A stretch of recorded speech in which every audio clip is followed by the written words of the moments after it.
Hello friends, তো welcome my YouTube channel. তো আজকের ভিডিওতে আমরা কোনো ফোন বা গ্যাজেটের রিভিউ করবো না। তো আজকে আমরা যে বিষয়টা নিয়ে কথা বলবো এটা হচ্ছে আমাদের বাংলাদেশে প্রথমবার কেউ সফলভাবে আকাশে বিমান উড়াইছে। তো আমাদের মানিকগঞ্জের জুলহাস ভাই ইনি মূলত গত 25 তারিখে এটা সফলভাবে আকাশে উড়াইছিল। তো অনেকে এটা নিয়ে কথা বলছে যে অনেকে শাবাশি দিছে আরকি। তো কেউ দেখছি যে ওনার কমেন্ট বক্সে গিয়ে উল্টাপাল্টা কথা বলছে যে আমরা এখনো ১০০ বছর পিছায় আছি। এখন পর্যন্ত পুরা দুনিয়াতে এই জিনিসটা অনেক পুরাতন। তো বাংলাদেশ কেবল এই জিনিসটা নিয়ে আগাচ্ছে। তো আমি একটা জিনিস বলতে চাই যে, যে দেশেই এই জিনিসটা মানে নতুন টেকনোলজি আসে আরকি সেটা সেই দেশের জন্য নতুন হয়। যেহেতু এতদিন বাংলাদেশে এই জিনিসটা কেউ তৈরি করেনি, মানে এরকম টেকনোলজি নিয়ে কাজ করতে পারেনি। তো আমি বলতে চাই যে যেহেতু এটা ১ম বার করছে তো উনাকে উল্টাপাল্টা কথা বলা বাদ দিয়ে যে উনি এটা করতে পারছে উনাকে উৎসাহ দেওয়া উচিত। তো কেউ যেহেতু করছে আমরা তো আসলে করতে পারিনি। যিনি করছে উনাকে অবশ্যই আমাদের শাবাশি বা যার তরফ থেকে যেটা করা সম্ভব সেটাই অবশ্যই করা উচিত এবং উৎসাহ অবশ্যই দেওয়া উচিত। এনার যে প্লেন ওড়ানোটা দেখে আমার ১৯০৩ সালের কথা মনে পড়ে যায় যে ২ ভাই উইলভার রাইটস অ্যান্ড অরভিন রাইটস, এদেরকে একত্রে রাইটস ব্রাদার বলা যায়। তো এরা ১ম বার ২ ভাই মিলে যখন প্লেনটা উড়াইছিল প্রায় সেম একই রকম দেখা গেছিল যে আমাদের মানিকগঞ্জের জুলহাস ভাই যেভাবে উড়াইছিল। তো বাংলাদেশে এটা যেহেতু ১ম বার তো কেউ ১ম একজন ব্যক্তি যে নিজের অর্থায়নে পুরো প্লেনটা মাত্র ৳১.৫ লাখ টাকার মধ্যেই বানাইছে। তো ৳১.৫ লাখ টাকা বললে এটা হয়তো কম হবে। কারণ এনাদের ৪ বছরের যে পরিশ্রম তার সাথে আরো বিভিন্ন ধরনের আরো মডেল তৈরি করছিল। তো ওটার কথা তো আর বলা হয়নি। তো যাই হোক, ইনি যে এটা সফলভাবে উড়াইতে পারছে। তো এটার জন্য বাংলাদেশের যে এই জায়গাটা যদি ভালোভাবে দেখা যায় তবে এটাকে আরো ভবিষ্যতে উন্নত কিছু করা যাবে। আর জুলহাস ভাইয়ের স্টেটমেন্ট থেকে বোঝা যায় যে উনি ২০১৪ সালের পর এসএসসি দেওয়ার পরে লেখাপড়া কন্টিনিউ করতে পারেনি।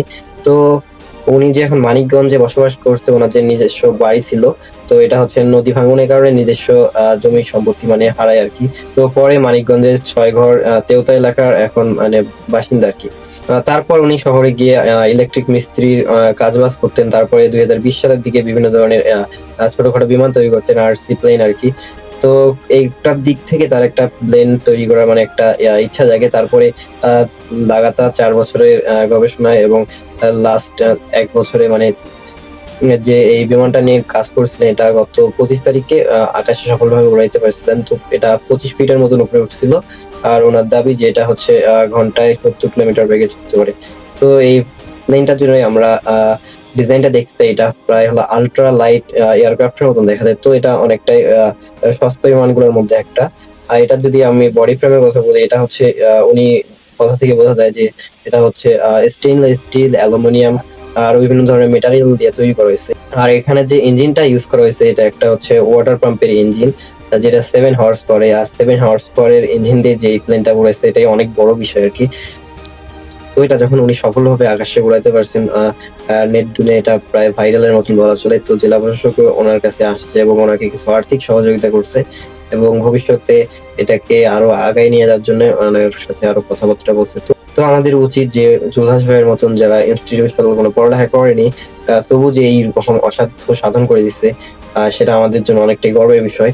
তো আমাদেরও উনাকে কোনো খারাপ মন্তব্য না করা উচিত। কারণ উনি যেহেতু আ আ বাকি সাধারণ মানুষের মতন স্বচ্ছভাবে পড়ালেখা করতে পারেনি। তো উনার প্রচেষ্টায় উনি যে কাজটা করছে ওটা আমাদের দেশের জন্য অনেকটাই বড় কিছু। তো উনি একটা আমাদের দেশের সম্পদ হিসেবে রূপান্তরিত হইছে। তো কাউকে খারাপ কিছু মন্তব্য করার আগে নিজের দিকে অবশ্যই তাকানো উচিত। উনি তো এটা করতে পারছে। আপনি আমি কি করছি? তো কিছুই না। তো আজকের মতো এখানেই থাকছে। আর জুলহাস ভাইয়ের মতন এরকম আরো অনেক বাংলাদেশি মেধাবী অবশ্যই আছে। তো তাদেরকে যদি এরকম কিছু মানে আর্থিক সহায়তা দেওয়া যেত তাহলে তারাও অনেক কিছু হইতে পারত। তো জুলহাস ভাইয়ের জন্য অনেকটাই শুভকামনা রইলো। উনি ভবিষ্যতে আরো অনেক কিছু করুক। তো আজকের মতো এখানেই। দেখা হবে পরবর্তী অন্য কোনো ভিডিওতে।